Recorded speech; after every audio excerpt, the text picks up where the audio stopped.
conexión especial, cada momento es increíble. Muy buenos días, ¿cómo se encuentran ustedes? Una vez más estamos aquí reunidos en su programa Temas, Lemas y Dilemas. Hoy de nuevo contamos con la participación de compañero David Miranda, que esperamos sea ya casi permanente en este espacio de Temas, Lemas y Dilemas. ¿Cómo se encuentran, Jorge? David, buenos días. Buenos días. Buenos días, pues aquí una vez más con noticias importantes sobre el tema, ¿no?, de la reforma laboral. Sí, precisamente, David, el día de hoy vamos a hablar nuevamente sobre la reforma laboral, la cual el día de ayer fue aprobada ya en el Senado de la República. Y bueno, pues ese será un tema a tratar. Y también hablaremos sobre ir preparando ya un programa de aniversario a la Revolución Mexicana, o qué queda de esta revolución en términos constitucionales, ¿no? Entonces serán los temas, Oscar, a tratar el día de hoy. Sí, bueno, pues ¿qué te parece si abrimos con pues este colofón ya a lo que ha venido discutiendo o analizando, más bien este espacio de temas, lemas y dilemas? Ustedes podrán encontrar en nuestro blog toda una serie de programas, estos que se graban aquí en Canal Patrio. Agradecemos el espacio que se nos brinda para tener este contacto con la sociedad. Bueno, están puestos ahí en el blog, hay entradas, es decir, hay publicaciones internas que hablan al detalle sobre algunos artículos. Y bueno, finalmente nuestro compañero David nos va a hacer algunos comentarios, sobre todo porque se ha venido interiorizando bastante sobre el tema. Si me permitieran, Oscar, hacer un comercial. Claro. Precisamente sobre el tema reforma laboral, quienes nos estén viendo, recomendarles que compren la revista Chamuco, que salió este fin de semana, la revista que es donde escriben los caricaturistas Eduardo del Río, el Fisgón, Helguera y Hernández. Sacaron una pequeña historieta sobre el asunto de sindicatos y reforma laboral, en donde dan algunos datos interesantes y plantean ahí, pues, de manera así muy específica, algunas rutas sobre este tema que ya es un hecho consumado, ¿no? Sí.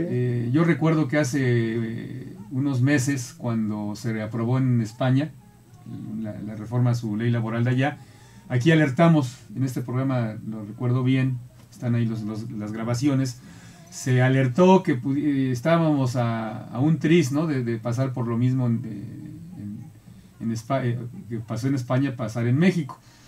Hoy pues ahí están los resultados. En España, el día de ayer, los medios de difusión plantean que hay una huelga general, hay una movilización bastante importante, pero con una bronca, ¿no?, que es ya sobre hechos consumados, ya con la ley laboral aprobada. Pues lo mismo ya sucedió aquí, ya el día de ayer, en el mismo momento en que había una manifestación de algunos sindicatos, que estábamos ahí manifestándonos frente al Senado de la República, sobre la avenida Reforma y la calle de París. En ese mismo momento la Comisión de Trabajo y Previsión Social y la Comisión de Estudios Legislativos de la Cámara de Senadores estaba aprobando en lo general la reforma laboral, y pasó al Pleno y ahí se ratificó lo mismo. Es decir, esto indica que está aprobada. Está aprobada, dicen los senadores que se encorchetaron algunos artículos en donde hay desacuerdo, es decir, se dejan pendientes dos o tres artículos que se regresaron a la Cámara de Diputados, pero ya se envió la minuta al titular del Ejecutivo para que la publique en el Diario Oficial de la Federación ya como un decreto. Pero nada más no es nada que incide en lo fundamental. No simplemente pues ya lo que le surge. Es lo menos importante, porque quedaron reservados el artículo 371, el 373 y el 388. De la nueva ley. De la nueva ley. Sí, porque esto de que seguirla manejando como una especie de reforma, no es una reforma, es un acto contrarrevolucionario. Está claro que lo que hizo... Permíteme tu pluma. Sí, claro. Y te voy a poner. Sí. Lo que hizo el gobierno es todos con minúsculas. Sí. Es una condición que no deja de poner en claro, no deja de llamar la atención para poner en claro que este es un acto contrarrevolucionario. O sea, no puede ser llamado de otra manera. Es un acto contrarrevolucionario de todos aquellos, como lo hemos venido repitiendo en este programa, todos aquellos que se sintieron despojados después de la confrontación, de la lucha armada de 1910, y que tuvo, digamos, como un gran cierre o un colofón desde el punto de vista de sus estructuras legales, la Constitución Política de 1917, en donde el artículo 123 constitucional particularmente pues define los derechos laborales, sí, es decir, el derecho de los trabajadores. Pero bueno, finalmente quedó, es como dirían, como Dios manda, consumatum est. Sí, efectivamente tardaron 71 días, como reporta el periódico La Jornada,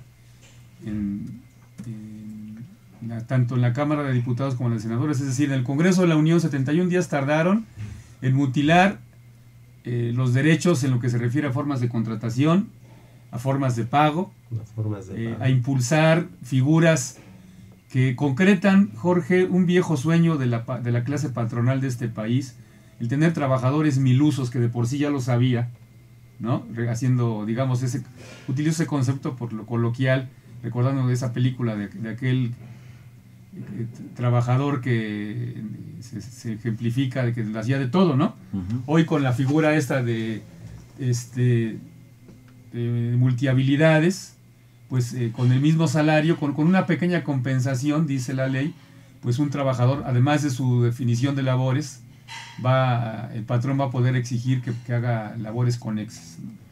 Entonces, todas esas tareas, todas esas formas que se asemejan a lo que existía, bueno, ni en la ley federal de 1931 era la ley tan patronal. Entonces, quiere decir que la misión que tenían estos senadores y diputados era regresarnos a esas condiciones que existían en los 30, en la década de los 30, y en lo que se refiere a las formas de pago, pues incluso más atrás, ¿no? Porque ya nada más hubiera faltado que pusieran que en vez de pagarse en metálico o en especie, como establece la ley, pues se pagara con vales, ¿no? En tiendas, en Walmart o en Soriana. Sí. Eso fue lo único ya nada más que les faltó. Yo creo que pudiera sonar, digamos... ¿Te gustaría así algo similar a lo que fueron las tiendas de raya? Claro, que yo no creo que no les haya pasado por la mente de los Gustavos Maderos, de los Javier Lozano, de los Enrique Peña Nieto y Calderón. Es risible que algunas, y lo digo así, que algunas personas incluso estén haciendo cuenta retroactiva de que, bueno, pues ya se va a Calderón y que, bueno, aprueba esta reforma, como si el que va a llegar fuera a impulsar una política diferente. Bueno, la ley laboral es una muestra que son lo mismo, porque en esta ley federal del trabajo, como bien dice Oscar, esta ley federal del trabajo patronal, pues fue un acuerdo, como es ya de dominio público y de manera confesa, lo dijeron los dos criminales, Calderón y Peña Nieto, estaban empeñados en impulsar los dos, porque precisamente ambos representan el mismo interés. Decía López Obrador, ni siquiera esta ley federal del trabajo representa los intereses de todos los patrones. Pudiera ser, ¿no? Pero particularmente quienes empujaron para que se aprobara fue la Coparmex, y la Concamín y otras que representan intereses empresariales de los grandes empresarios, tanto nacionales como transnacionales. Entonces, nuestro país está prácticamente con esto, en términos boxísticos, Oscar, perdimos un round. Yo creo que aquí lo importante, yo en el meeting de ayer reprobaba de parte de algunos dirigentes como Hernández Juárez y Agustín Rodríguez, que estuvieron ahí en el meeting, sus análisis como si desconociéramos los contenidos, ¿no? Cuando lo que tenemos que buscar son las rutas. Es decir, ¿qué tenemos que hacer los trabajadores para detener que una vez que se publique en el Diario Oficial de la Federación, pues hay vías, ¿no? Pensar que la vía de la inconstitucionalidad que pueden promover solamente los diputados puede hacer una ruta, yo difiero mucho, ¿no? Los diputados han mostrado en su mayoría que son traidores a la nación mexicana y a los trabajadores. A mí me parece que en esa ruta jurídico-política pues pudiera explorarse el asunto de los amparos, pero ante todo es el asunto de la construcción ya de una nueva central de trabajadores y de un partido político que pueda representar nuestros intereses. Entonces, yo digo, hay que prepararse para el siguiente round. Eso es lo que deberíamos de ir viendo. David, bueno, perdón que te interrumpa. En ese discurso de ayer tenemos entendido que Hernández Juárez y este otro dirigente, Agustín Rodríguez, siguen en el discurso transitando sobre el supuesto paro nacional, o llámenle huelga nacional, debe ser un paro, pero bueno. En fin, paralizar la actividad económica del país para el día 20 de noviembre. Y yo quiero hacer este comentario, aparte de preguntar, es decir, ¿lo ratifican? Ayer se ratificó. El único asunto que llama la atención es que Hernández Juárez no se, digamos, en este meeting, en mi opinión, debió haber conectado el asunto del paro del 20 de noviembre, la huelga nacional del 20 de noviembre, con lo que también amanecimos el día de ayer, es decir, con la exigencia de Carlos Slim de que en materia de telecomunicaciones se les permita a los privados tener inversiones al 100% cuando la Constitución lo prohíbe. Entonces, no se manifiesta al respecto, y además, pues es de todos conocidos que en los intentos que ha habido años atrás de un movimiento similar a lo que hoy se está planteando, el sindicato de telefonistas ha sido muy inconsistente, y el cuestionamiento que hizo ayer precisamente un dirigente, en este caso el de sobrecargos de Mexicana, fue eso, ¿no? Que si ahora sí iba en serio, y a ver si ahora sí en el caso, digamos, de la ONT, pues se paraban, ¿no? Yo quiero ver, yo incluso ayer mandé al periódico La Jornada un comentario en el Correo Ilustrado, pues sobre esa reflexión, Oscar, de a ver si es cierto que dirigentes como Hernández Juárez van a parar el día 20 de noviembre, porque además hay que decirlo, el 31 de octubre, en el marco de la Convención Nacional Sindical, se consensó esta parte. Se dijo, hagamos una huelga general el 20 de noviembre, pero eso hay que bajarlo a las bases trabajadoras, ¿no? Es decir, socializarlo, llevarlos ya sea en los congresos, en las asambleas, como se llamen en sus estatutos.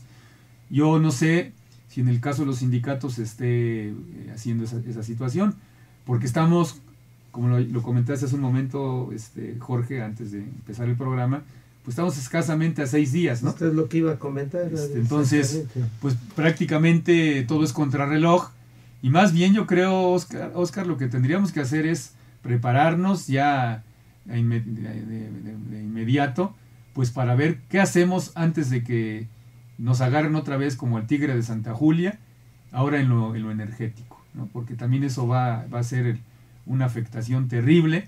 Si ya lo pudimos detener en 1999 bajo la vía de la reforma constitucional en el sector eléctrico, pues hoy el embate va a ser mayor, ¿no?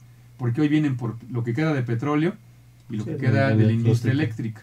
Porque hay que recordar que en la industria eléctrica ya hay una parte que está privatizada, que es todo lo que se refiere a generación eléctrica.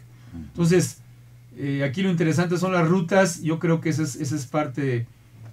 Yo aquí me parece que lo que puede abonar a que los trabajadores podamos detener y si no detener, estar en lucha contra esta reforma al servicio de los patrones, con esta nueva ley, como dice Oscar, es el asunto de la campaña entre los trabajadores.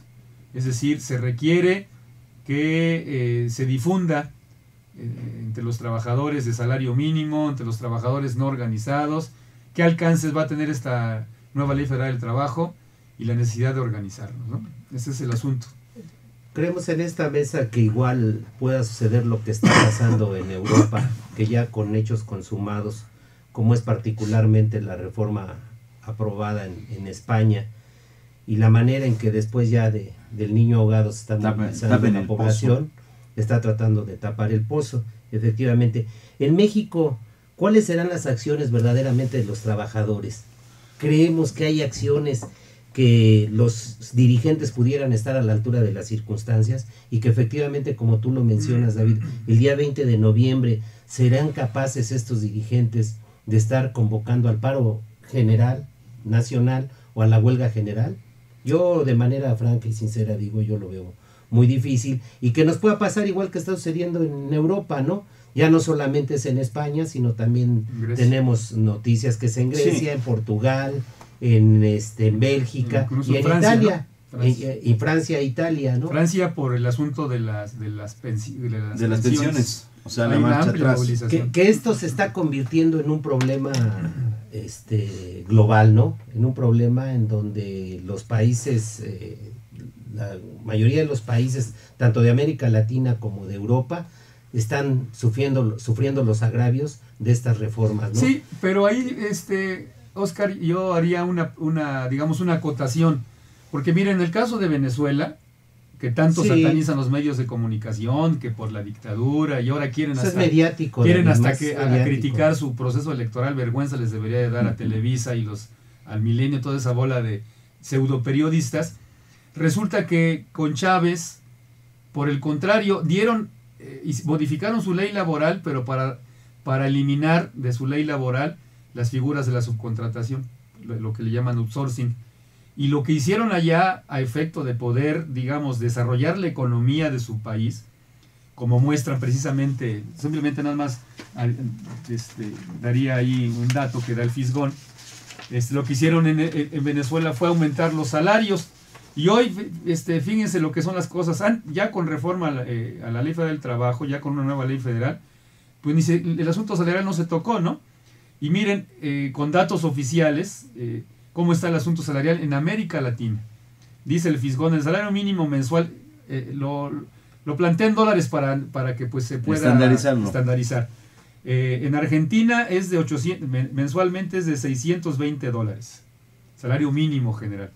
En Venezuela de $360, en Brasil $388, en Chile $380 y en México, mugres, $136. Con datos tomados de Enrique Galván en La Jornada, se puede consultar en el periódico del 22 de octubre de este año. Y Enrique Galván, pues digo, toma precisamente datos oficiales para hacer este comparativo. Y lo comento esto porque efectivamente en América Latina, el llamado Mercosur, lo que han hecho es evitar el asunto de las reformas neoliberales a sus leyes laborales y han puesto mucho énfasis en el asunto salarial como una forma fundamental de desarrollo de la economía y la generación de empleos permanentes. Y esta reforma lo que está haciendo es totalmente lo contrario. En Europa se está planteando, pero fíjense lo que son las cosas, en países de América Latina eso se detuvo desde hace algún tiempo. Bueno, lo que sucede es que en los países de América Latina, ya en este tramo, para finalizar el comentario sobre la reforma electoral, está muy claro, la reforma laboral, perdón, o más bien dicho, la nueva Ley Federal del Trabajo. Está claro que el desfasamiento entre la aplicación de los modelos económicos en Europa o los países desarrollados, pero ponemos énfasis en Europa, ¿por qué? Porque los Estados Unidos están viviendo una crisis de recesión terrible, que no le quieren mover mucho por ese lado. Ellos tienen otras vías para poder solventar, digamos, esas presiones de carácter laboral al interior de su país. Primero, porque digamos que la plantilla laboral norteamericana la conforman en buena medida los ilegales en todos los rubros, no tan solo los mexicanos que van al campo, a los servicios o a la mano de obra, digamos, primaria, ¿no? Sino también hay otra parte que se nutre de inmigrantes que van de Europa, precisamente españoles, italianos, que van a cubrir otra parte de los servicios.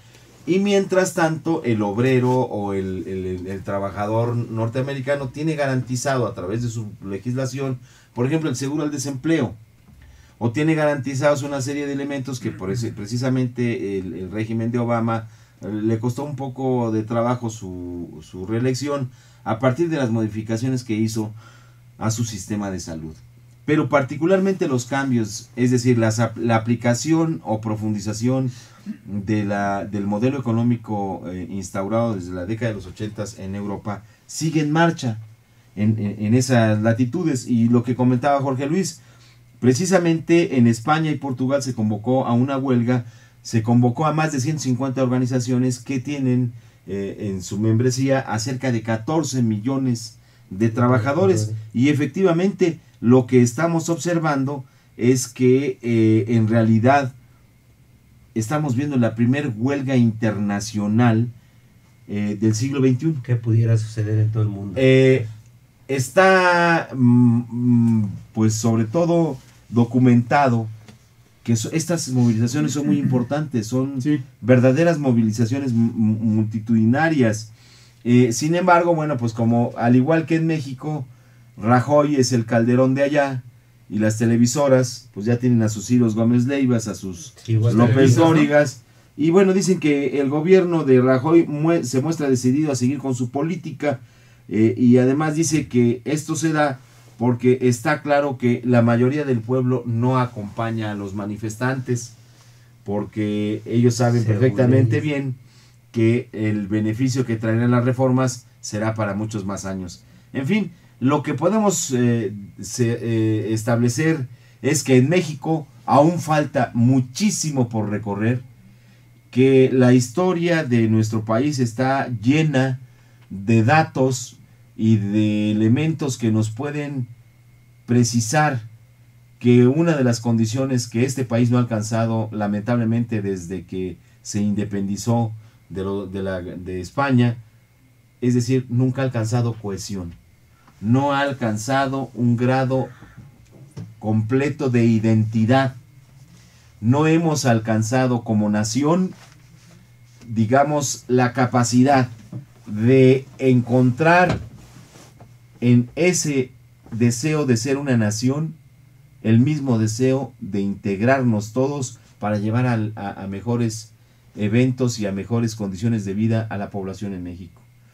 Yo quiero concluir señalando esto porque en España, por ejemplo, que deviene con una larga tradición de nación, pero también como un imperio, pues simple y sencillamente, yo no sé, no quiero ser de las personas que a través de la opinión social piensen que hay una genética estructural, ¿no? Es decir, de allá nos viene la herencia, porque qué triste es, pero están siendo casi historias paralelas.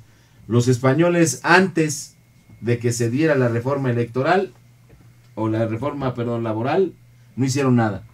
Una que otra protesta aislada, al igual que aquí. Igual. Cuando dejan caer todo el paquete, todo el peso ya de la todo el reforma. peso de la reforma laboral y otras que está implementando el gobierno de la ultraderecha de Rajoy, entonces reacciona. Y por consiguiente también en el país vecino de Portugal. Y a su vez, esto está siendo ya extensivo a países como Italia, como lo acaba de señalar David, en Francia por las reformas al sistema de pensiones, y en México, por ejemplo, ¿qué hacemos? Ya hay una nueva ley federal del trabajo retrógrada, contrarrevolucionaria, el artículo 123, y no pasa nada. Desde hace años las Afores son un botín, han sido saqueados en más de una ocasión los trabajadores y ni cuenta se dan. Jamás ha habido una marcha, jamás ha habido una protesta a nivel nacional por el mal manejo que se hace de ese también equivocado sistema que sustituyó al anterior, que era en el planteamiento del Seguro Social y otras coberturas a ese nivel, de que una generación trabajaba por la otra. Por tanto, eso del ahorro individual no funciona. Pero bueno, ¿será que México, desde su fundación, sigue en los mismos pasos de no tener cohesión? Oye, pero ¿que no tenemos representantes en el Congreso? No, pues obviamente no. ¿Cuál va a ser el papel de los partidos de izquierda? ¿Serán capaces de ponerse al frente de las protestas de los mexicanos? Los trabajadores. Pues yo mi opinión es de que esto ya queda rebasado y que los trabajadores no tenemos, pues ya no a largo plazo, sino ya es una tarea, ahora sí que fundamental, la creación de un partido político propio, ¿no? Yo digo, a largo plazo pudiera explorarse en esta medida, digamos, lo que pueda hacer Morena, si es que se transforma en partido político, que todo apunta a que va a ser así, pero digamos es un proyecto todavía, ¿no? Que no se ha concretado. Bueno, pero pues ni el mismo PG AMLO ha convocado a nada, ¿no? El día de ayer parece que pues había la expectativa de que pudiera llegar al mitin allí en frente al Senado, pero las malas lenguas comentan que como fue su cumpleaños, pues estaban más ocupados en la francachela. Que no tiene nada, digamos, no es una actitud moralina, ¿no? De que cada quien hace de su cuerpo lo que quiere, simple y llanamente que en este momento, digamos, se sigue requiriendo, pero se requería para detenerla, pues la cohesión, la unión de todas las fuerzas sociales. Pulso, ¿no? Porque además, Oscar, yo con esto concluyo mi comentario sobre el asunto, permeó mucho de que se hablaba de la unidad del movimiento obrero, porque había gente de la CROM incluso, o sea, líderes charros, y yo comento lo siguiente: la unidad no puede ser de dientes para afuera. ¿Cómo vamos a demostrar la unidad? Bueno, los dirigentes tienen una forma de demostrarlo, es que este 20 de noviembre paren. Y me refiero particularmente a aquellos dirigentes que como Hernández Juárez, que como Agustín Rodríguez, y incluso los mismos de la CROM, los que tengan alguna influencia en zonas industriales, pues tengan que precisamente llevar a cabo esa paralización económica que se planteó. De otra manera, pues nos estamos enfrentando una vez más al voluntarismo, a las buenas intenciones, y lógicamente la patronal no va a esperar, y en lo que se refiere a outsourcing y a los despidos injustificados, claro, pero ahora ya es legal, claro, entonces ahora se va a hacer con una, era ilegal, se va a profundizar, y además la Exactamente. contratación de los jóvenes en condiciones deplorables como es los contratos a prueba, ¿no?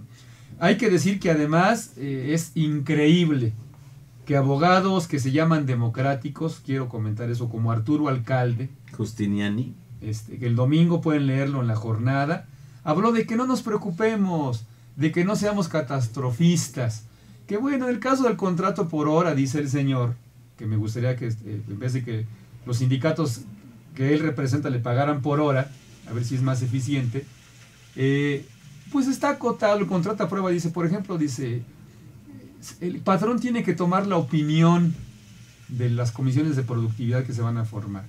Se le olvida mencionar que en el contrato a prueba basta y sobra con que el patrón diga no pasó la prueba. Así es. Como se hacía en 1931, ¿no? Entonces, si eso es la visión de los supuestos abogados de avanzada, digo, yo respeto mucho a la ANAD, es toda una institución, pero digamos, de verdad que habría que hacer, se lo hice de manera personal una vez hace poquito en el SME, y hay que hacérselo de manera pública, es un ignorante. O la otra, el tipo coincide, su visión es empresarial, ¿no? Entonces, imagínense en qué parte estamos. Entonces, yo creo que ya quisiéramos estar como en Europa, ¿no? Como dice Oscar, de tener ahorita la efervescencia de una verdadera movilización. Tal parece pues que no hay, en las familias no hay trabajadores. Entonces, esto pasa por, mi hipótesis es que estamos, en lo que se refiere a la cuestión ideológica, desde la colonia no nos hemos liberado de esa parte de la colonización, no solamente ha sido en términos económicos, sino en términos ideológicos y políticos. Necesitamos liberarnos de esa colonización ideológica, y eso pasa por elevar los niveles de formación política. Si Morena, si los sindicatos no hacen algo en la formación política, me parece, Oscar, que va a ser pan con lo mismo, y vamos a tardar unas décadas más en esta nueva condición que además va a ser desastrosa, porque seguramente va a profundizar los niveles de miseria de los más de 52 millones, que según esto es el cálculo ahorita, que somos 52 millones de pobres. Bueno, pues eso se va a quedar corto, ¿no? Eso yo creo que es una expectativa pues a la que tenemos que enfrentarnos, y ya veremos el 20 de noviembre de qué medida es la respuesta que tenemos los sindicatos. Que por cierto, pues el 20 de noviembre es el aniversario de la revolución. El Anif de Rev, diría el ínclito Fox. Anif de Rev es el aniversario de la revolución. Ah, sí. Y bueno, pues miren, aquí ya no es un problema de percepciones, pero está claro que gentes como Justiniani y la ANAD, pues sí son respetables, porque en un momento determinado en este mundo en donde la Ley Federal del Trabajo no se respeta, y les recomendamos que vean el blog de Temas, Lemas y Dilemas, porque el día de hoy por la tarde estaremos subiendo el reporte de noviembre del CAM, el 102. Muy buen reporte. Y es un reporte que nos parece, el CAM es el Centro de Análisis Multidisciplinario de la UNAM, que bueno, ya la UNAM no les ha dado mucho cobijo. Sí, la Facultad de Economía. Vamos de mal en peor, pero bueno, el CAM sigue funcionando, este centro de análisis, y nos plantea en este análisis que es del mes de noviembre de 2012, una interesante revisión a todo lo que es este mundo de la percepción de la Ley Federal del Trabajo, pero sobre todo consensada con los trabajadores. Y entonces eso es un hecho que, por lo que él viene planteando, o ellos vienen planteando en este reporte, si de por sí ha venido en menoscabo el respeto a la Ley Federal del Trabajo, como se documenta en este trabajo, pues una vez que se ha convertido lo ilegal en legal, señores, lo que se viene es el pandemonium. Y ojalá, esperemos que los mexicanos, aunque sea como los españoles, empiecen a moverse como lo están haciendo allá, y que por ejemplo se han cancelado más de 700 vuelos internacionales, hay una disminución a tal grado en el transporte que solo está funcionando en el 20%, en fin, que las cosas se van moviendo en un sentido positivo y que esperamos, fíjense, porque todavía, bueno, no es en automático. Si lograran paralizar la economía española, ahí se verá si es factible o no todavía pensar en las famosas izquierdas del color que quieran o de la fracción que quieran del pensamiento marxista. Ahí se va a ver si es que Bernstein, en su propuesta de ser una izquierda reformista, tuvo razón o hay el fracaso de esta teoría, porque todas las izquierdas de todo el mundo que están metidas en los parlamentos nacionales o como en la Comunidad Económica Europea, rechazaron en su momento lo que era el planteamiento de las reformas, o más bien dicho, de la izquierda revolucionaria, con sus métodos. Pero de una vez por todas, para zanjar esta vieja discusión entre el revisionismo y una izquierda revolucionaria.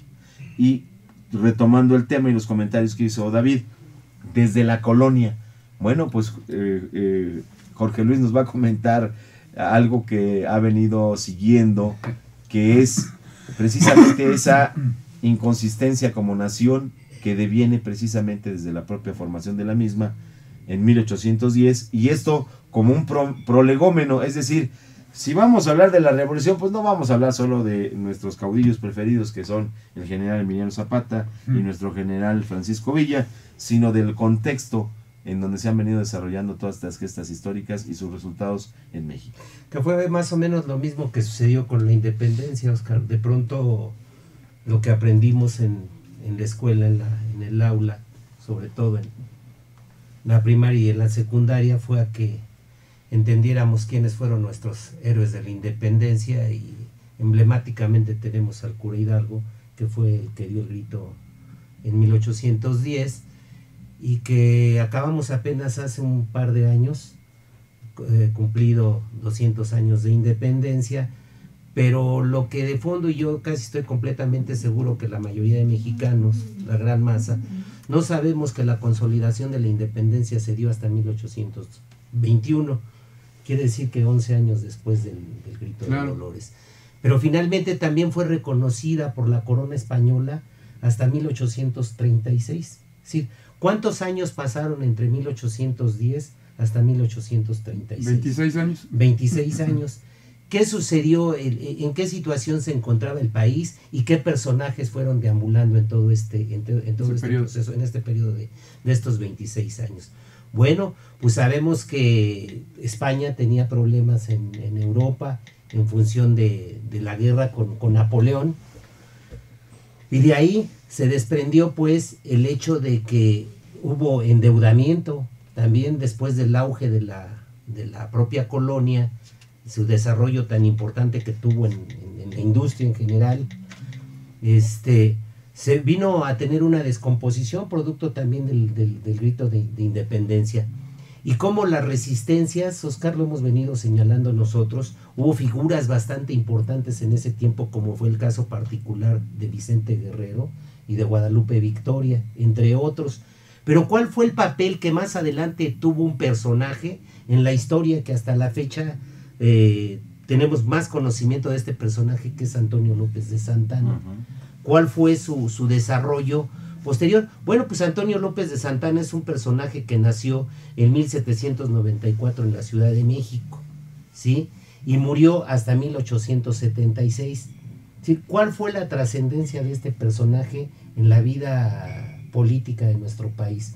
Fue una cuestión en donde este personaje gobernó, nuestro país más de 11 veces, de 11 ocasiones, y en donde además fue traído por personajes, por élites, como en la actualidad, fue traído cuantas veces fue exiliado, fue regresado a a la Ciudad de México. Sí, y cómo se fue desarrollando en todo este tiempo, porque decía yo, él muere hasta 1876. ¿A cuántos años estábamos nosotros de la revolución? Y toda la situación o toda la problemática que se suscitó a partir de la muerte de este personaje hasta 1910, Oscar. Entonces, me parece que debemos ir revisando la biografía de este personaje y de otros, de cuál fue precisamente la trayectoria o la ruta que fue siguiendo nuestro país en términos de la descomposición social que se dio a partir de entonces, y cuál era el pensamiento en general de la población mexicana, qué era lo que quería así en esencia los pobladores mexicanos, porque no teníamos una definición exacta como pueblo. ¿Quiénes estábamos conviviendo en esta tierra? Los criollos, los mestizos y los indígenas. Y los españoles. Y los propios españoles, que además... Y a ellos había que agregar las pequeñas poblaciones, pero bueno, no dejan de ser importantes, ya de negros o de africanos traídos a la fuerza. Es decir, era un verdadero mosaico, ¿no? Que el propio cura en 1810, la esclavitud, ¿cómo se dice? La abole, pero ¿hasta cuándo también se consolida la abolición de la esclavitud? Hasta 1821. Que lo hace no, en 1824, Oscar, que... con la primera constitución. Sí, Guadalupe Victoria es el que emite un decreto precisamente para abolir ya en manera definitiva la esclavitud, pero además establece que el gobierno mexicano va a indemnizar, fíjate, aquellos que tienen en propiedad a varios esclavos. Entonces es bastante importante ir revisando todos los antecedentes que provocaron después de la independencia, del grito de independencia, a 100 años que sucedió en todo este pasaje de la historia de nuestro país, Oscar. Aquí yo creo que lo que nos propone Jorge Luis es claro es que hacer habrá ese ejercicio. Pues. Hacer ese ejercicio precisamente para ver si rastreando todos estos orígenes encontramos una explicación que verdaderamente nos diga por dónde están las rutas. Yo creo que aquellos españoles que primero estaban indecisos en hacer de la Nueva España una colonia, digamos, un tanto independiente, en el momento en que en el año de 1808 entra el ejército francés y ocupa... 1807, ¿no? Pero bueno, se refleja hasta 1808, entra y ocupa esa parte de España en donde hacen la deposición del rey, y entonces los españoles tenían el pretexto de decir, bueno, es que en realidad seguir siendo una colonia del Imperio Español ya no es tan real, porque ya están los españoles gobernando, ¿no? Ya son el imperio, y no estaban de acuerdo. Pero también ellos sabían que la preeminencia que les daba ser españoles sobre los criollos no era meramente un aspecto de carácter cultural, era un aspecto que tenía o que tiene su origen sobre todo en esa decisión de no conformar una nueva, digamos, un nuevo concepto de colonia, sobre todo porque había muchos intereses económicos. Y habrá que recordar que para 1808 el licenciado Primo Verdad es el primero que plantea dar un estatus jurídico diferente a la colonia española, planteando una especie de autonomía, y que claro, esto le cuesta al licenciado Primo Verdad que lo hayan metido a la cárcel y haber perdido todo lo que serían sus bienes en ese primer intento, como un acto premonitorio de lo que 2 años después vendría con el levantamiento del cura Hidalgo. Y como ya sabemos, ese levantamiento tuvo un éxito tan rápido y tan eficaz en términos de la milicia. ¿Por qué? Porque aquí hay que separar bien el concepto. Bien. El cura Hidalgo hace el llamamiento al levantarse en armas junto con Aldama, con Abasolo, con Allende, con la corregidora de Querétaro. Y cuando entre estos que eran las élites, una la élite eclesiástica, otra la élite de carácter militar y la otra la élite de carácter económico, es decir, las personas que mandaban en la Nueva España, se hicieron una pregunta. Al verse descubiertos en la conjura, para hacer el llamado a la independencia, producto de estos antecedentes. No es que de generación espontánea Hidalgo, Aldama y Abasolo, como se ha hecho creer en la historia, pues un día se amaneció el cura Hidalgo con la ventolera de que había que independizar este país, o que Aldama, o que Allende, o que Abasolo, un buen día en algún cuartel, pues vieron cuál era el margen de injusticias y dijeron, no, habrá que cambiar esto, no. Las fuentes que dan el motivo, la motivación para la independencia en México es que las clases dominantes, es decir, los españoles, estaban viendo la oportunidad ni pintada para tomarla. Dicen que en la ocasión la pintan calva. Los que ya estaban aquí, cuando cae la monarquía, entran los franceses, dicen, pues de aquí soy, ¿no? Me hago del país, o me hago de todo este territorio. Sí. Pero levantan la mano los criollitos, ¿no? Y dicen, a ver, momento. Ustedes son peninsulares, ustedes nacieron allá, no hay una confrontación abierta, pero el licenciado Primo de Verdad dice, habrá que entregar el poder al pueblo. Y entonces los españoles se voltean y dicen, ¿pero qué pueblo? ¿A los indios? Y dicen nosotros, no, el pueblo somos nosotros, los criollos, ¿no? Los hijos españoles, ¿no? Así es. Sí. Y finalmente, todo esto que es el primer arranque de 1908, tiene su etapa de culminación, es decir, termina el arranque en 1910, cuando el famoso cura Hidalgo, nuestro padre de la patria, porque una cosa que se hable de él con de forma coloquial y no que no se le reconozca la enorme valía que tuvo lo que hicieron, pero que ahí deja una huella, es decir, son las élites, son las clases burguesas, es como en el marxismo o en la izquierda se ha acuñado que las revoluciones todas son pequeño burguesas, precisamente porque son engendradas en ese núcleo y que utilizan a las masas, como es un hecho, cuando se planteaban, bueno, ¿y con qué ejército lo vamos a hacer? Y dicen algunos investigadores, y ya lo más aceptado es que el cura dijo, pues abramos las cárceles, y con ello instigaremos a que todas las injusticias que se han venido cometiendo en nombre de la corona y de Dios serán nuestro motor fundamental que alimente a nuestras futuras tropas. Y así se dio. En menos de una semana ya tenían 80,000 hombres que llegan y hacen una guerra despiadada, un combate despiadado en Guanajuato, y que es lo que algunos historiadores o la mayoría coincide en señalar que inhibe al cura Hidalgo al ver la atrocidad en los asesinatos, en todo lo que ocurrió en la Lóndriga de Granaditas, y que además como testigo presencial, dicen por ahí, estaba el ultraderechista, yo creo que es el padre de Ceballos, es el padre de toda la ultraderecha que gobernaba en México, Lucas Alamán. ¿Qué opinan? Me parece que hay una cuestión que es muy destacable, es esa parte, es decir, los periodos tan largos que se dieron para culminar un periodo, una guerra de independencia, ¿no? Que fueron pues casi 14 años.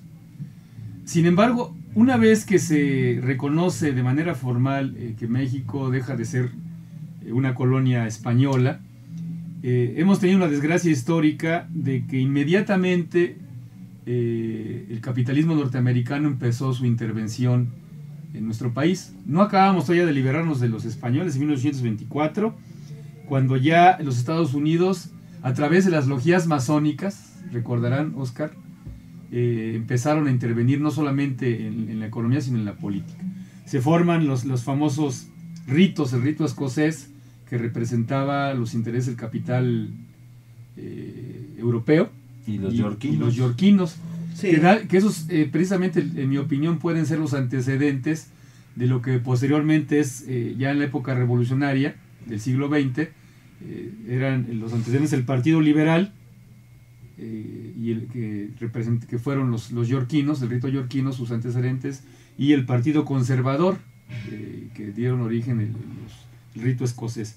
Es decir, pero lo que aquí quiero yo destacar es esa parte, ¿no? Que la independencia económica y política de nuestro país pues prácticamente ha sido muy cortas, porque nos liberamos de los españoles, pero inmediatamente llegó el capitán norteamericano, y además, si recordamos, ya en 1824, Oscar, se empezaba ya a plantear por parte del gobierno norteamericano la anexión de Texas, que se culmina en 1835, es decir, empiezan a haber moradores norteamericanos en Texas y el gobierno los arma de manera oficial, claro, para posteriormente solicitar su independencia. Y ni siquiera fue una solicitud, sino bueno, que fue a sangre y fuego. Claro, que claro, es el primer robo del Pero quien del solicita territorio. posterior es Estados Unidos, ¿no? Que Pero igual ya sobre hechos consumados, claro, ¿no? ya con un hecho consumado, Entonces, por supuesto. eso ha sido una desgracia histórica que puede explicarnos. Comentaba yo con Oscar que dicen los expertos en la cuestión histórica que la historia sirve no solamente para explicar el presente, sino también para plantear escenarios, ¿no? Y esta parte que estamos discutiendo de por qué, lo que decíamos hace 8 días, hay mexicanos que son capaces de dejarse golpear no solamente por extranjeros como el coreano, ¿no? Sí, sino que no quieren hacer nada porque tenemos temor, porque dicen que las cosas ya el gobierno las decidió así. Es decir, viene precisamente ancestralmente de que hemos sido colonizados en el aspecto económico, en el aspecto político y en el aspecto ideológico. Estamos hablando de décadas y décadas de sometimiento, y que eso obviamente se viene reflejando hoy pues en las generaciones actuales en un pensamiento con esas condiciones, ¿no?, de sometimiento. Entonces ha sido una desgracia histórica para México tener como vecino, nos guste o no, a una potencia tan decadente o más que el Imperio Romano como son los norteamericanos, y además que nos ha tenido prácticamente desde 1835 que roban el territorio de Texas. Ha sido, en mi opinión, una serie de agresiones en contra de la nación mexicana, ¿no? Pues fíjate, todavía no había identidad, ¿no? Prácticamente con lo que acabas de señalar, por ese problema que teníamos entre españoles, criollos, mestizos e indígenas. Como nación todavía no teníamos una verdadera identidad, ¿no? Bien, y sobre lo que dices, ¿no?, el involucramiento ya desde entonces de los Estados Unidos, ¿no? Aquí tengo una nota que dice: la situación interna en México estaba repartida entre hostilidades y caos políticos. Durante aquella situación, en Estados Unidos, James K.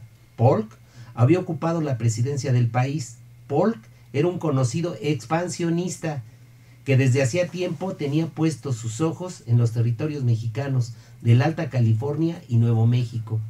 El 29 de diciembre de 1845, para enojo de los políticos mexicanos, quienes nunca reconocieron la independencia de Texas, el Congreso de los Estados Unidos, a instancias de Polk y su antecesor Tyler, aprobó la incorporación de Texas a la Unión Americana, un hecho que deterioró rápidamente las relaciones entre México y Estados Unidos. Dicha situación se agravó aún más cuando el gobierno mexicano se negó a recibir al embajador enviado por Polk para comprar los territorios deseados por $15 millones. Aquello fue aprovechado por Polk como pretexto para presionar al Congreso, declarar la guerra. En tanto, a fin de presionar más las cosas, Polk había enviado a tropas a mando de Zachary, sí es cierto, Zachary Taylor, en las periferias del río Bravo, aun cuando se consideraba al río Nueces como el límite oficial con Texas, unos kilómetros más al norte.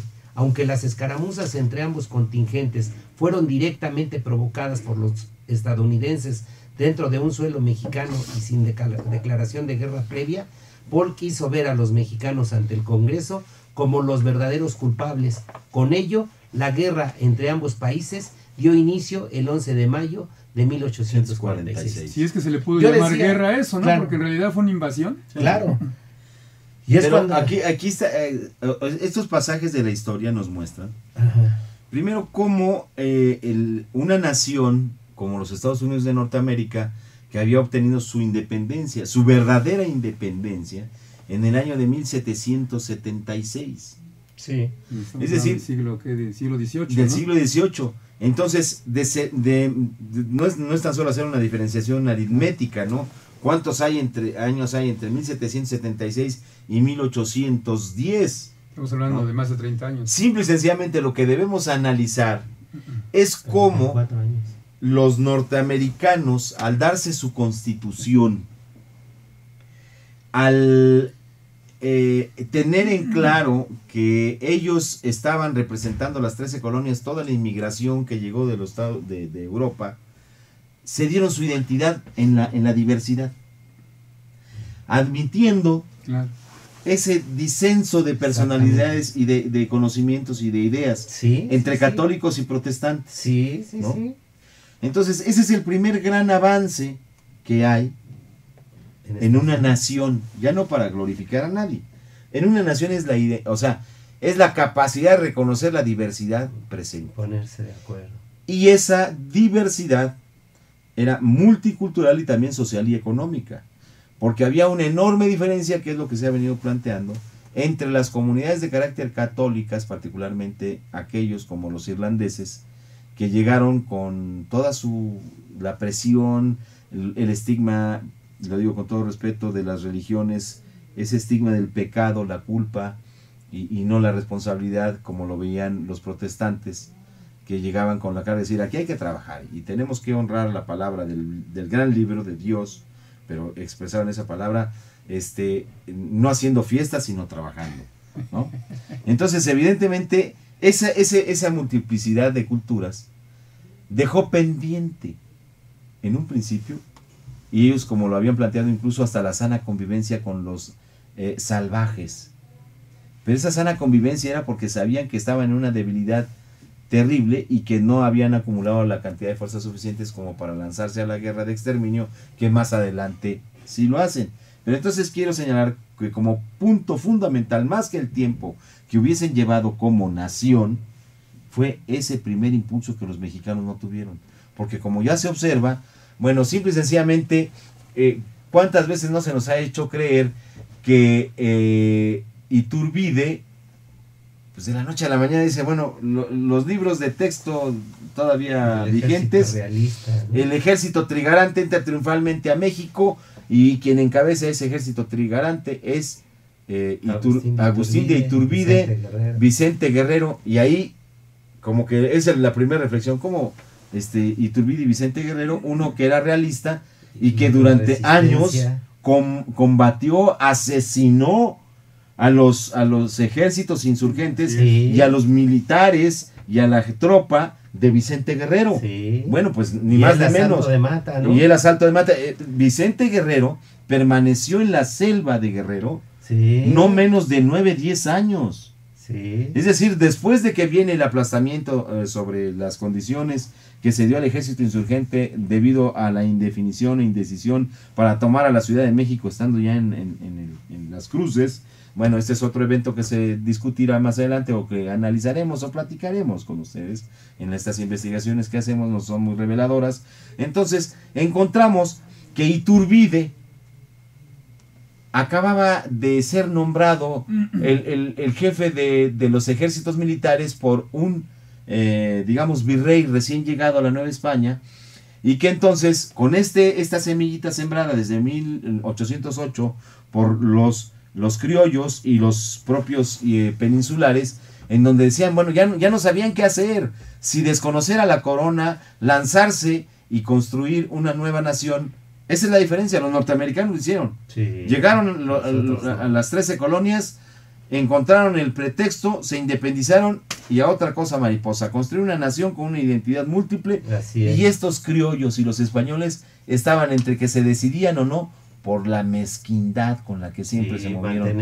Y ahí está precisamente todo lo que se puede leer sobre los relatos hechos por este hombre de derecha que estuvo en la batalla de la Alhóndiga de Granaditas, Lucas Alamán, pues que es un salamero de la corona, es un salamero de la iglesia, el cual hizo votos porque regresara la Santa Inquisición, el cual hacía votos porque la colonia española se mantuviera así, que el reino, sea cual fuese, español o francés, gobernara en México.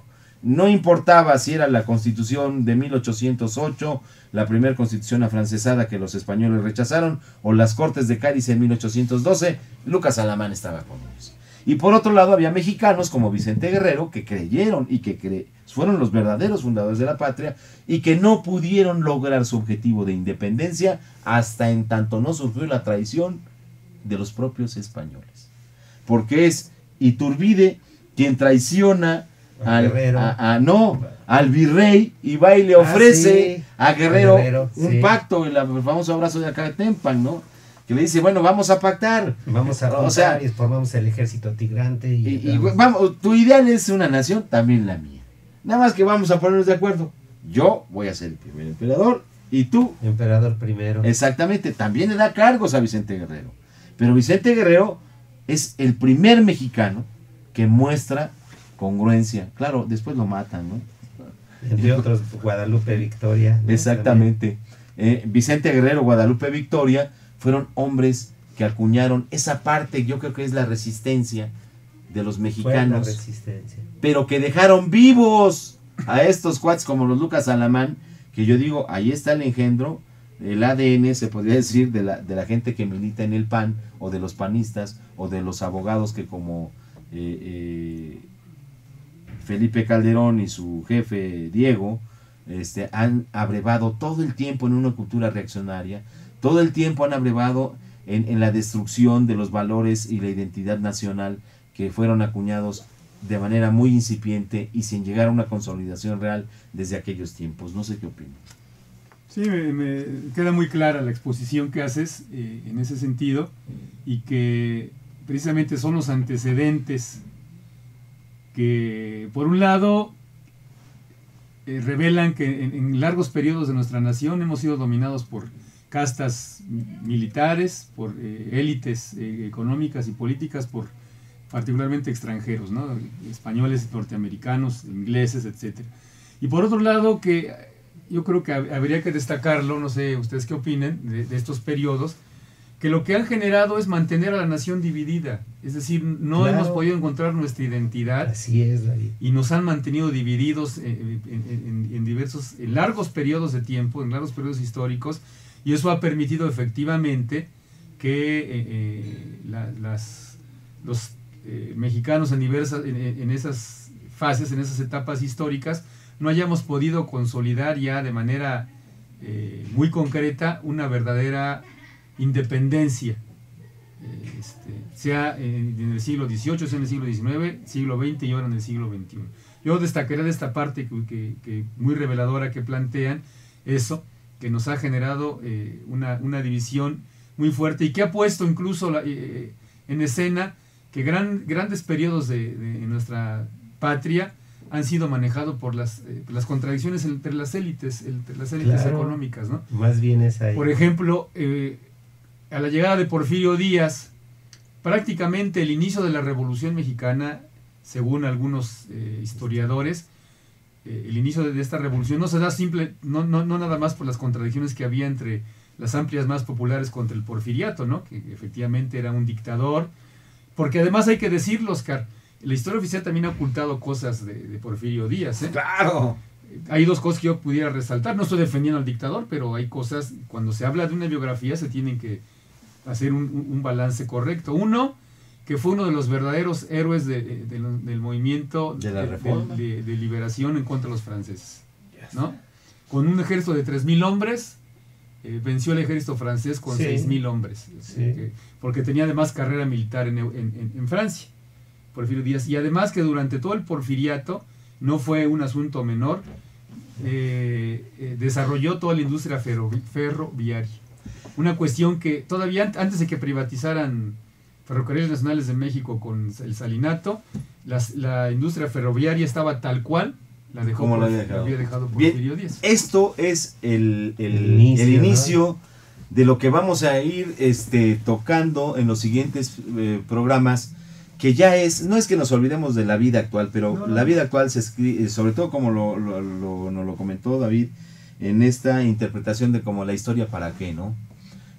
Nos queremos despedir, en este caso su servidor, señalando precisamente que es el deseo de este espacio Temas, Lemas y Dilemas, en su canal patrio, que es un espacio de la sociedad, que nos proponemos invitarnos a todos a hacer una búsqueda, una reflexión sobre todos los temas que concurren en nuestra vida diaria, con esto que a veces pueden ser los lemas, que podemos redundar, son los dichos, pero sobre todo que se nos presentan como aquellos dilemas que nos mantienen separados, aislados, y que nos hacen vivir cosas tan tristes, tan lamentables, tan agresivas, como la reforma laboral o como nuestra propia historia, de manera disgregada, sin tener una idea común, al menos una mínima idea común que nos identifique como mexicanos y que de una vez nos defina si es que en realidad queremos ser todos mexicanos, o unos quieren ser mexicanos Westinghouse, otros querrán ser mexicanos Breshka y otros mexicanos así a secas. Es decir, aquellos que piensan que el pensamiento es de derecha, de izquierda, de centro.